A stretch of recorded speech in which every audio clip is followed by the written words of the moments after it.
So this is a fun little piece of news that I saw earlier today. Well, was it today or did I see this yesterday?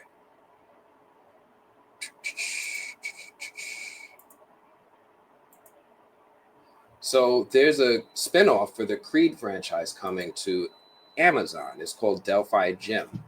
Apparently they want me to click through this. Anyway, the announcement was made a part of Amazon's upfronts presentation to advertisers in New York on Monday at the Beacon Theater.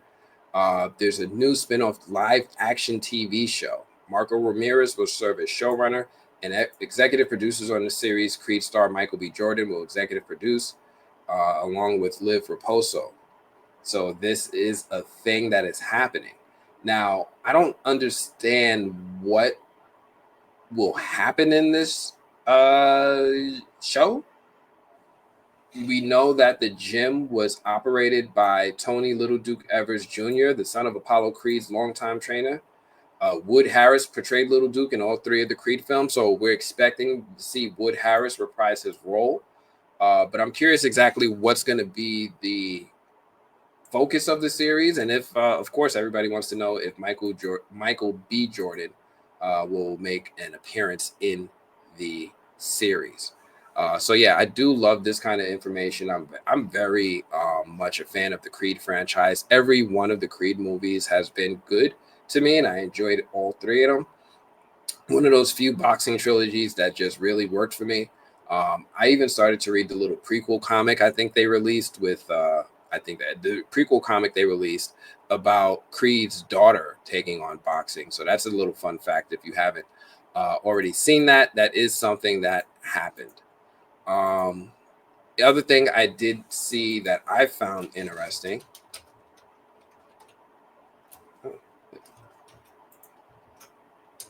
And this isn't me stalling for time again. Wow, I load something that I should have loaded before the episode, is the news that Tracy Morgan and Harry Potter alum Daniel Radcliffe are making a show together. They're making a comedy. So in March, it was announced that NBC had a new replacement for 30 Rock fans. The comedy is going to feature Harry Potter lead Daniel Radcliffe. Initially, the comedy series only had an order for a pilot, but now we're learning that it is officially received the title The Fall and Rise of Reggie Dinkins, and NBC has picked up the comedy pilot 2 series. Season 1 is going to consist of 10 episodes, which is like annoying, but it's become the norm. You know, unless they plan to be 1 hour episodes, if they're 30-minute episodes, that's whack. That's whack. It's a short episode count, so maybe it'll be a mid-season launch. So that means maybe it'll launch, you know, by next January to finish out from January to May and just have a 10-episode deal. So this is a new thing that's coming in. I know I've been a fan of Daniel Radcliffe's performances and his role selection over a while. I find it interesting as to what direction he goes into in life post Harry Potter. So I always am interested in seeing what he's working on and what he's doing. You guys might have remembered, I actually sat like front row at the Comic-Con event where he was there discussing his Weird Al Yankovic movie. So yeah, huge Daniel Radcliffe fan, and following his career trajectory post Harry Potter. So that was one thing I wanted to talk about. I know you guys are asking me about trailers. And before we even get to Superman, can we just talk about this? Can we just take a second to talk about this? Have y'all seen this? Have y'all seen this? Amazon has unveiled the first teaser trailer along with images of Nicolas Cage in the title role in the Sony Pictures television produced series Spider-Noir. They released the images. Here's our first look of Spider-Man Noir, because Spider-Man, y'all. This is y'all said y'all wanted Spider-Man, and now they gave us a Spider-Man. Let me know if y'all saw this trailer in the comments. Let me know if y'all saw the Spider-Man Noir trailer in the comments. What did y'all think of it? What did you think of the action, the direction, the images, the costume? What did y'all think of Spider-Man Noir in the first look?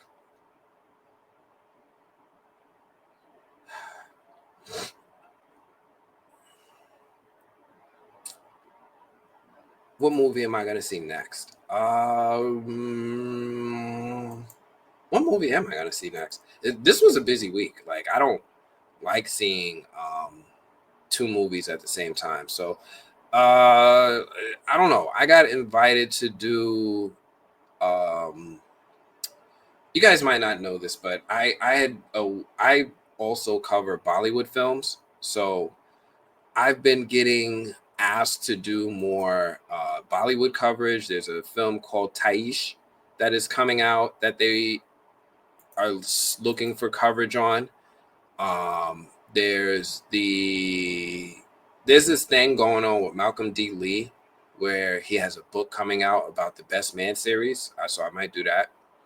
I got invited to the screening for Life of Chuck, which is the movie starring Tom Hiddleston, where he plays this dude Charles Krantz.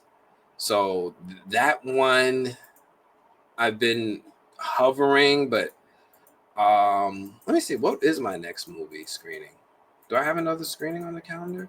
I have one for the Karate Kid Legends. That's at the end of the month. I'm supposed to be seeing that, but I'll be honest. I'm kind of in a lull right now. There's a few things that I'm circling around. Sometimes I get invites like the week of. Sometimes I don't. Disney wanted me to cover, what is it, Lilo and Stitch, the live action joint, and I was going to see that next, but I don't think I'm going to be available when the screening is. And Disney, unless they have another screening for me, I don't think I'm going to be able to make that one. So I'm gonna try. So I have a couple things I'm circling, but I haven't really narrowed it down yet. I'll be honest. I'm gonna be 100 with you. Foundation is my priority. Foundation has been announced. Foundation, I can't say anything about other than I'm very excited about Foundation. I can't say anything,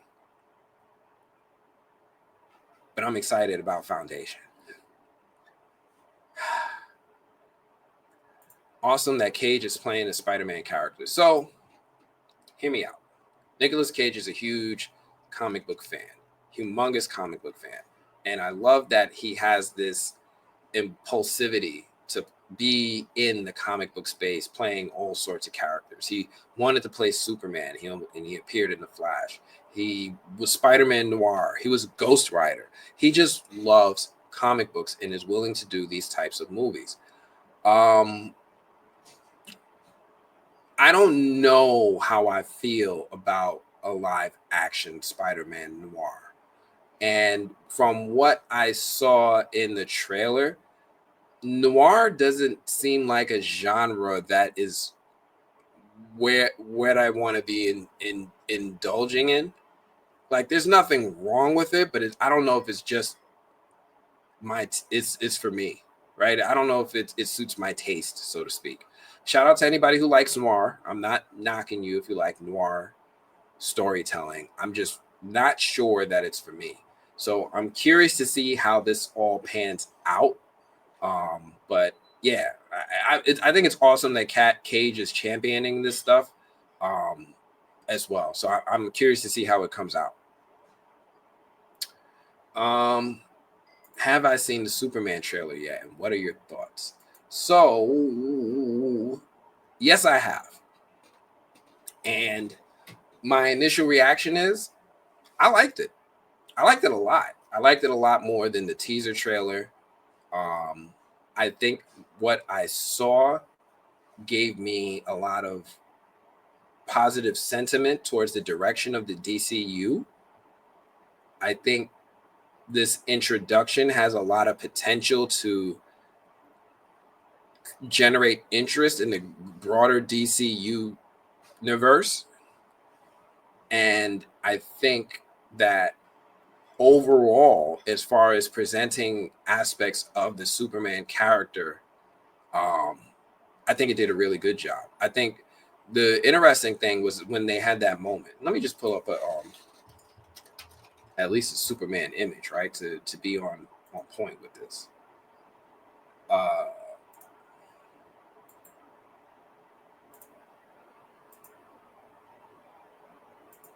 I think one of the main things that I liked about it was that we got to see the duality of Clark Kent and Superman. They had that moment in the trailer where Lois was like, "Oh, you for real? You're gonna let me interview you as Superman?" He's like, "Yeah, let's do it. Fuck it, let's go." And she's like, "All right, cool." And she's like, "I don't know if Smallville knows what he's getting into." And I love that relationship that they have. What I also really love is the switch. The code switch is insane. When he switched from all right, let's do it now to hello, Miss Lane. Hello, Miss Lane. Like, what? Where'd you get that velvet in your voice from, boy? When he switched up, and I was like, yo, that's kind of cool. It's not quite like as strong as like the Bruce Wayne Batman switch up, but it was there. I like the moments of him bumbling and being clumsy and all that stuff. I like the moments of him arguing with Lois about saving people being the most important thing. Now, Lois is going to talk about things from a more political standpoint. Were you right to save those lives? Did you put other people at risk by not letting those people get murked? And Superman is like, nobody should get murked. Nobody should be in danger. You should all be above this. And he gets frustrated with her from thinking it's such a narrow perspective. I love that he's so altruistic that the law, it basically he's saying the law is wrong. The law is wrong. And I like that he's at odds with the law in that way. There are some things I have concern about because so far we're seeing a very vulnerable Superman. And I don't think we've seen a Superman this vulnerable in a while. Like, even when Superman was fighting Doomsday, it didn't really seem like he got all that hurt until he got murked, right? It was like, oh, he got punched, but he don't look hurt. He looked like Henry Cavill. My man looks like he's chiseled, right? So with this David Cornsweet, James Gunn iteration of Superman, we're seeing a much more vulnerable Superman. I didn't know how to feel about it when he was in the Yamcha pose in the first trailer and he had blood come, like he's coughing up blood.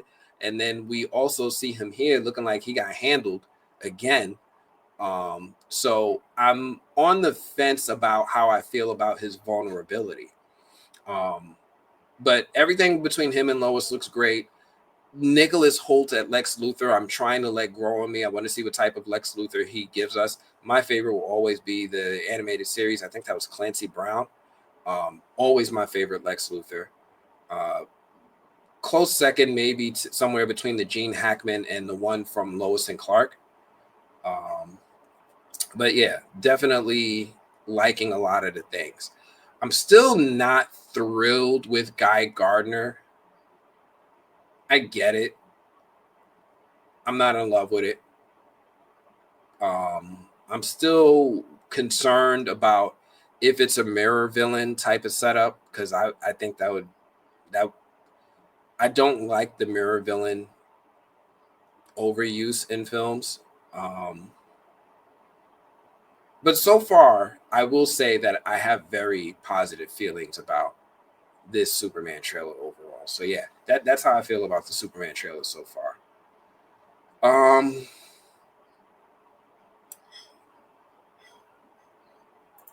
Superman having to ask permission is crazy to me. Yes. But so here's the thing, because the story also touches on a persistent topic in the United States, immigration, right? It's absolutely an immigration story where Superman, being an immigrant, kind of, I don't want to say he balks at United States laws and rules, but he has an issue with it. He, coming from having an outside perspective, especially because he knows he's not from here, looks at things from a very macro level. He doesn't look at things from the details and thinking about all of the political intricacies and the relationships and who's going to blame who and how's that going to play out, because that's always the underlying threat, is that how are humans going to react to each other based off of what you do, right? Because they're going to see you as a weapon of or tool of America. They're not going to see you as a third party. They're going to see you as an American. And he's kind of like, well, I'm not naturalized citizen, if that, or I'm a dreamer. I'm a dreamer. I'm part of the Dreamers Act. Might don't call nobody. They might take Superman. That is one of those perspectives he might be having.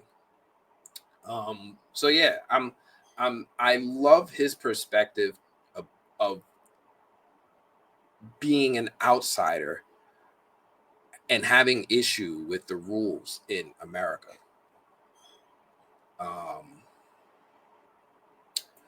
Am I concerned about that James Gunn's humor can get out of hand like in Guardians of the Galaxy 2? I don't remember Guardians of the Galaxy 2, and that says a lot. Not that I don't remember it at all. I remember the broad strokes, but I will say Guardians of the Galaxy 2 wasn't the most memorable of the three films, or didn't have the most memorable moments out of the three films to me. 1 and 3 had way more memorable moments.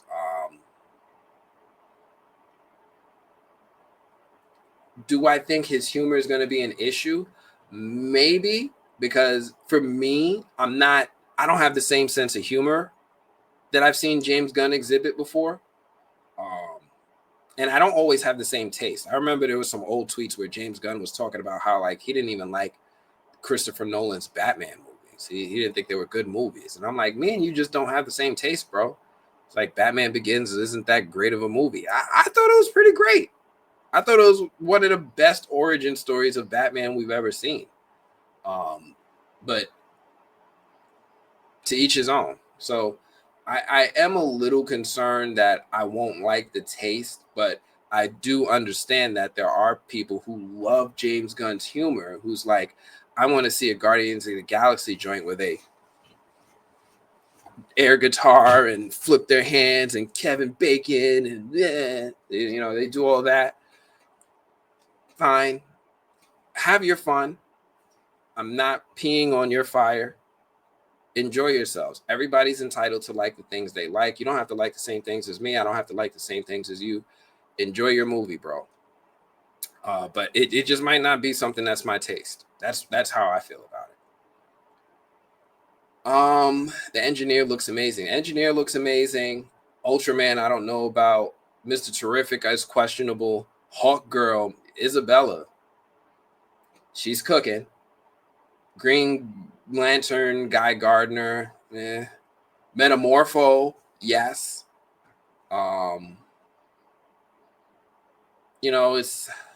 It's tough because half of them I like, half of them I don't like. So it's kind of tough for me.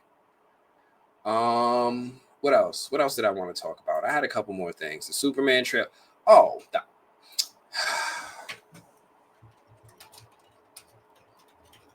okay. I'm not going to talk about this long because I don't want to fall into buckets, because for some, it might be really easy to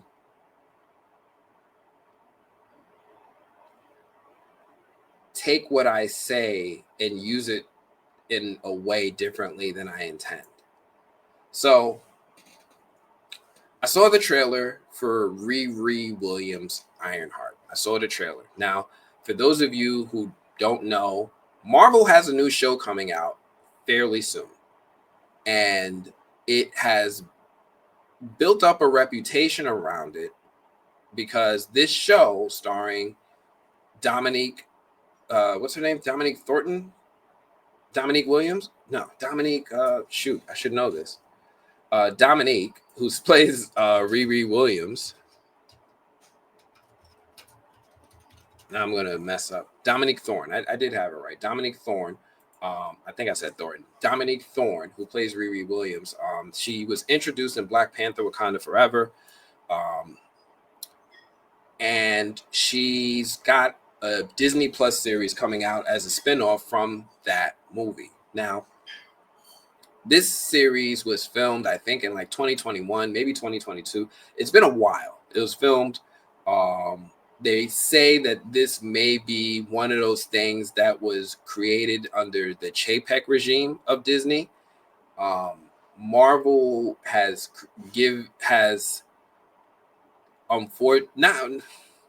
Marvel has not promoted the film until today or yesterday, the series, which is the shortest window from the time of release that any Marvel project has ever begun their promotion, right? Usually Marvel projects, you might hear about them months in advance. We heard about Fantastic Four months ago. Fantastic Four comes out after this. And they didn't promote this. They just kind of went from Thunderbolt straight to Fantastic Four. And then it started this online conversation like, hey, this is weird. Marvel usually promotes their projects no matter what. They promoted Agatha all along. They promoted Echo. They haven't promoted this one. This feels kind of weird. So there's been this online conversation about this project, its promotion, if it was going to be promoted, or some people were wondering if it was even still going to get released. Like that's where people were going with it. It's like, what is going on with this Ironheart series? They released the trailer. And I saw the trailer, and I thought the trailer was cool. Because it's not quite an origin story, but almost a re-origin. She kind of had her origin in Wakanda Forever, but she's starting over in this series. She's starting over. She had suits of armor and all that stuff. She's starting over. She's building from scratch. So we're going to see Riri Williams in her own story with Anthony Ramos as the villain, as the Red Hood. And we're going to get this story with these two going at each other. And I thought the trailer looked cool. I didn't have a problem with it. It did look very fundamental for the origin story of a hero. It's like there's almost a formula to it. And I felt like we start off, we see how she's normal. We have the supporting cast best friend who's the man or woman in the chair outside looking in. We build that up, and then we introduce them to the antagonist. They go down the wrong path with the antagonists, feel like they're really enemies, and then they fight. That's basically the formula of a lot of movies, and it's probably going to be the same formula here with Ironheart. I thought the trailer was cool. It was fine. I didn't have a problem with it. I thought, to me, it looked just as good of a trailer as the Miss Marvel trailer did. And the Miss Marvel trailer, for me, was one of those series where I was like, it's cool that it's around, but it wasn't the character that I was either really familiar with, nor was I like really checking for. Like certain characters I check for, like I check for, Captain America. I check for Blade. I check for Shang-Chi. I check for Hawkeye. I check for the Hulk. Thor. Some characters I just gravitate towards more than others. I like the idea of Riri. I actually have her first appearance over here signed by the creator, Brian Michael Bendis. I actually like the character. I'm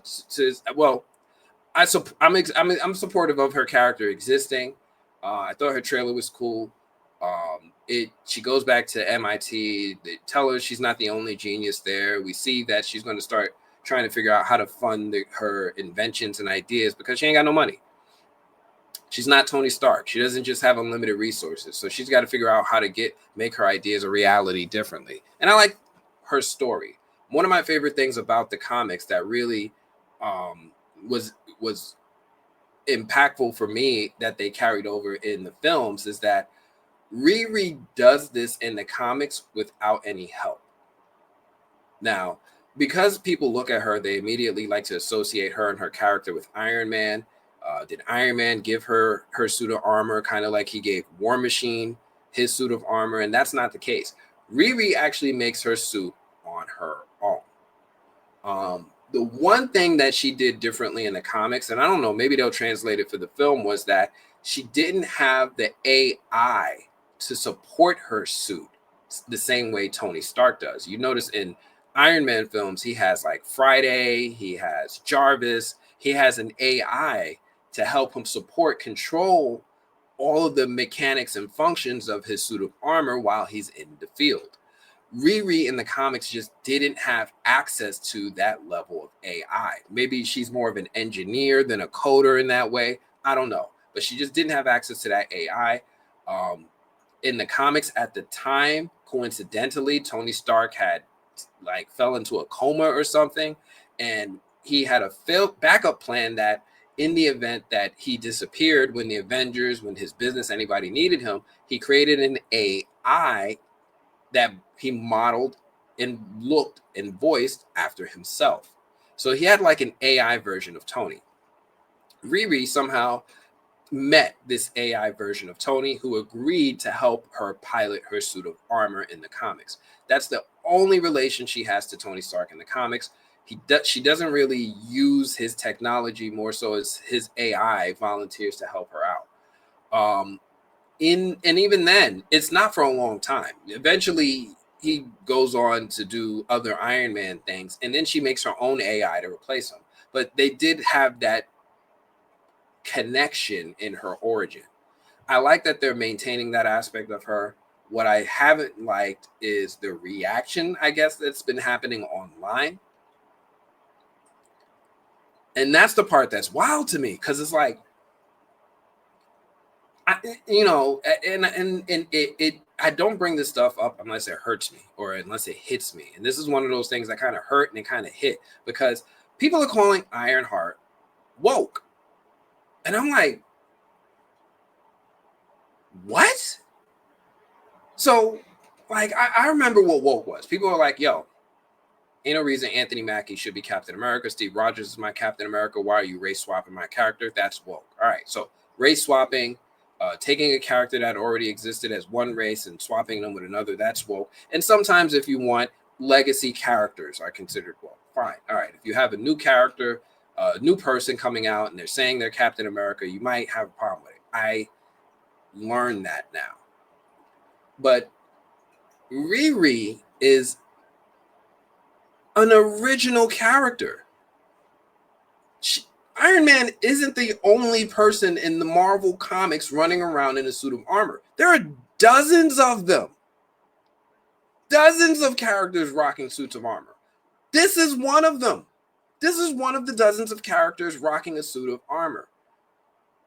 It's wild to me that an original character is now being called woke. So now here's what I keep getting an issue with, is because now at this point, and I was talking to my friend about this, it feels like that we're now, like, you can't tell me woke means one thing and then when something else happened, that's woke too. Now, after a while, if your problem is that your character is being replaced, this isn't that, right? Now the problem is you, because this isn't that. This is a wholly original character. So this wasn't a character I was really that checking. I wasn't really checking for Riri like that. Kind of like, there's a few things I ain't really checking for Fantastic Four. I never really checked for the Fantastic Four. Never. They were never in my top 5. Maybe not even my top 10. Never been checking for the Fantastic Four. Never been checking for Wonder Man. X-Men, yes. Riri, I had a lot of hype for the character because she was created by the same person who created Miles Morales. And he was like, yo, I made Miles Morales, this dude, Brian Michael Bendis. Now, which is wild to me if you ever see Brian Michael Bendis, because you're going to be like, he made Miles Morales? Yeah, he made Miles Morales. This is Brian Michael Bendis, creator of Miles Morales. So he created Miles Morales for his own personal reasons, because he has a family of mixed race. He's got some children that he has that are black, and he felt that he noticed their reactions to characters in screen. He noticed other children's reactions that weren't black to characters on screen, and he was like, you know what, I've got influence, I've got a platform. He was one of the hottest writers at Marvel. He created that whole Scarlet Witch, No More Mutants, all that. That's Brian Michael Bendis. Miles Morales, that's Brian Michael Bendis. Daredevil's, some of Daredevil's best stories, this man cooked a lot of the stories. Him and Jonathan Hickman are the blueprints. He had the platform, and he was sitting there, and he's like, yo, I want to make characters for my kids to look at them, and they kind of can gravitate towards them a little bit differently. So this dude, Brian Michael Bendis, made Riri Williams. He made Miles Morales for his children because of his platform, because of his influence, and with that specific mission. I'm not making this up. You can look up his interviews. He'll tell you why he made these characters. So he made Riri Williams, and I was like, he literally intentionally made her so that it was in a wholly original character, and it somehow just ended up going the way that it did. It's wild to me. What are you guys saying? Hopefully this series is good. I'm hearing Marvel doesn't have a lot of faith in it. Marvel might not have a lot of faith in it, but my issue is that I'm exposed to a lot of stuff. I'm exposed to a whole lot of stuff, and what I remember was there are other projects that Marvel didn't have a whole lot of confidence in that they promoted. They weren't confident in Agatha all along. They promoted it. They had questionable confidence in What If Season 3. They promoted it. They had questionable confidence in Captain America, Brave New World. They promoted it. But this series not getting promoted, not a poster, not an image, not even an image, a JPEG like we just got with Spider-Man Noir, not even a JPEG. That doesn't feel good. That doesn't feel good. And now the online reaction is,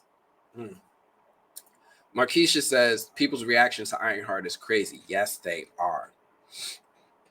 I thought Red Hood was a Batman villain for DC Comics. I'm confused. So there is a Red Hood in both. There's Red Hood, Jason Todd, the former Robin, and then this one is a different Red Hood, who is an interesting character in the comics.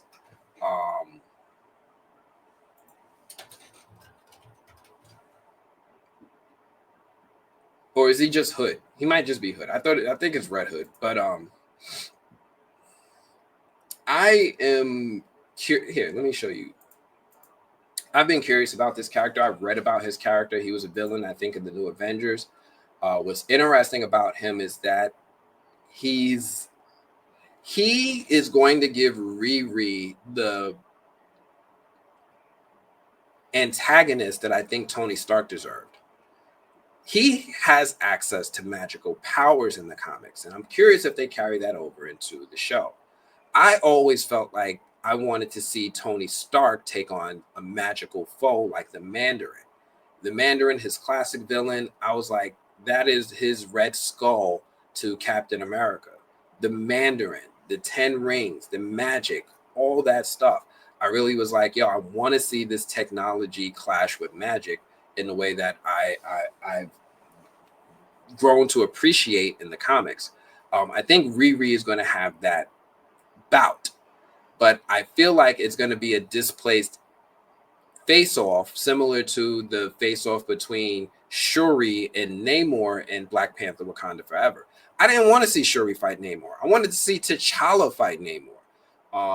Riri versus the Red Hood is like a lower tiered version of Iron Man versus the Mandarin. So I think that's what we might be getting in this show, in this series with this character. We'll see. I know in the it's just the Hood. My bad. I've been calling him Red Hood. The Hood. He's got a red hood. I'm sorry, y'all. But I love that in the comics, he goes through some wild stuff. One time in the comics, he gets his hands on the Infinity Stones. Yeah, the Hood gets his hands on the Infinity Stones. So I am curious to see where they go with this character. I don't anticipate to see them go that route where he's taking on like the Hulk and all these other beings, Thor, because he's got Infinity. I don't expect to see all that. But if they do bring in some of the fun stuff with him, look, there goes the Watcher in the background. I would be really entertained. So I'm going to check it out. I don't know how yet. I don't have Disney Plus, and Disney typically doesn't give me screen. Well, they did for Daredevil. Maybe they will this time. We'll see. But we'll see. Hopefully, this is a show I definitely want to check out. But I still got foundation. Let me power through the rest of my topics. What else are y'all saying? I'm going to support this show. I'm so tired of people using the word woke. Again, I've told you all a million times. My biggest issue with the word is that they are removing a term